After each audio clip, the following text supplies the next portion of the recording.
আসসালামু আলাইকুম ওয়া রাহমাতুল্লাহি ওয়া বারাকাতুহু। ইন্নাল হামদালিল্লাহ নাহমাদুহু ওয়া নুসাল্লি আলা রাসূলিল কারীম। সকলকে আমাদের কোরআন রুকিয়া চ্যানেলের দেশ এবং দেশের বাইরে যারা আছেন সকলকে জানাই আন্তরিক অভিনন্দন এবং শুভেচ্ছা। আজকে আমরা একটা গুরুত্বপূর্ণ আলোচনা করব, হাস্যকর বিষয় আর কি। বিষয়টি হলো যে অনেকে আমরা বিভিন্ন জাদুকর বা কবিরাজের কাছে যাই, এটা এই জন্য যে মনের মানুষকে কাছে পেতে হবে, অর্থাৎ ভালোবাসার মানুষকে পাওয়ার জন্য বশীকরণ জাদু করতে চাই। আসলে শরীয়তের দৃষ্টিকোণ থেকে কাউকে পাওয়ার জন্য জীবনসঙ্গীকে পেতে দোয়া করা যাবে কিনা, আমরা এই বিষয়টা নিয়ে আলোচনা করব। নির্দিষ্ট কাউকে জীবনসঙ্গী হিসেবে কামনা করা, দোয়া করা হারাম, উচিত না। আল্লাহর কাছে উত্তমটা চাওয়া, আল্লাহর পক্ষে আপনার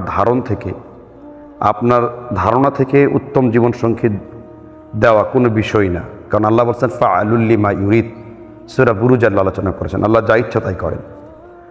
তবে এই জাতীয় দোয়া করতে চান তা এভাবে দোয়া করবেন, হে আল্লাহ, যদি সে আমার জন্য কল্যাণকর হয় তাহলে সে আমার জন্য জীবনসঙ্গী হিসেবে কবুল করুন। যদি সে আমার জন্য কল্যাণকর হয় তাহলে আমার জীবনসঙ্গী হিসেবে কবুল করুন। কেননা অনেক সময় এমন হয় যে জিনিস পাওয়ার জন্য আমরা উদ্গ্রীব থাকি, দুদিন পরেই তা পেয়ে গেছি বলে উৎকণ্ঠিত হই। আবার আজ যা থেকে দূরে থাকার ব্যাপারে চেষ্টা করি, কয়েকদিন পর তা পেয়েছি বলে আনন্দিত হই। মহান আল্লাহ তাআলা সূরা বাকারা আলোচনা করেছেন, ওয়া আসা আন তাকরাহু শাইআ ওয়া হুয়া খায়রুল লাকুম, আসা আন তুহিব্বু শাইআ ওয়া হুয়া শাররুল লাকুম, আল্লাহু ইয়ালামু আনতুম লা তা'লামুন।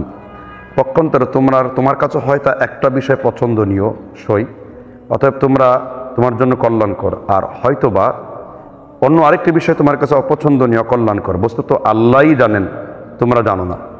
এ ব্যাপারে ইবনুল কাইয়্যিম জাওজি রাহিমাহুল্লাহ একটা ফতোয়া আছে, ফাইয়া আন তাসআলু শাইআন ইল্লা আল্লাহ তাআলার কাছে কোনো কিছু নির্দিষ্ট করে চাওয়া থেকে বিরত থাকবে। তবে কোনো কিছু নির্দিষ্ট করে চাওয়ার সময় কল্যাণের দোয়া থাকলে কোনো অসুবিধা নেই। আর অনেক সময় অনেক দুনিয়াবি কাম্য বস্তু অর্জন ভবিষ্যতের কারণ হয়, এটা বোঝা যাচ্ছে। আমরা আসলে একটা ফুটনোট থেকে আলোচনা করলাম, আমি এটা মোলাক্কাসে সারাক্ষণ বলছি। বিষয়টি হলো যে আপনি কারো কাছে পাওয়ার জন্য আপনি এইভাবে কাজ করতে পারেন না। আর তাছাড়া আল্লাহ তাআলা সূরা বাকারার 115 নম্বর আয়াতে বলেছেন, অমিনান নাসি মান ইয়াত্তাখিযু মিন দুনিল্লাহ আনদাদা ইউহিব্বুনাহুম কাহুব্বিল্লাহ ওয়াল্লাযীনা আমানু আশাদ্দু হুব্বান লিল্লাহ। কাজে কোনো জাদুকরের কাছে যে মনের মানুষকে বশীকরণ করার জন্য, তাকে হাত করার জন্য, জ্যোতিষী আমি কি করতে পারি, এই যে বিভিন্ন টেলিভিশন সিনেমাতে বিভিন্ন পড়া পানি বিভিন্ন কিছু দেওয়া, এগুলো বোধ করি যে জাদু বিস্তর করার জন্য একটি কর্মসূচি মাত্র। কাজেই আপনারা এই ধ্বংসাত্মক কাজ করবেন না। আর কাউকে জীবন হিসেবে সঙ্গী পেতে চাইলে আপনি এইভাবেই দোয়া করতে পারেন যে আল্লাহ, সে যদি আমার জন্য কল্যাণকর হয়, দিনের জন্য ভালো হয়, আল্লাহ তুমি তাহলে তাকে আমার কাছে এনে দাও বা আমাকে তার সাথে সম্পর্ক করিয়ে দাও। মনে রাখবেন, কোনো অবাধ্য জিনিস যেটা আপনার তকদিরে নেই, আপনি তকদির নেই এমন জিনিসকে কখনোই করতে পারবেন না। আর জাদু টোনার বশ দ্বারা শুধু অকল্যাণ বয়ে আনতে পারে, সে জীবনে কোনো কল্যাণ আসতে পারে না। অনেক শর্ট একটা ভিডিও করলাম, আজকে এই পর্যন্তই। আপনারা বেল আইকনটির পাশে থাকবেন কোরআন রুকিয়া চ্যানেলটির এবং সাবস্ক্রাইব করবেন, আর চেষ্টা করবেন আমাদের নিয়মিত আপডেটগুলো দেখার জন্য। আসসালামু আলাইকুম ওয়া রাহমাতুল্লাহি ওয়া বারাকাতুহু।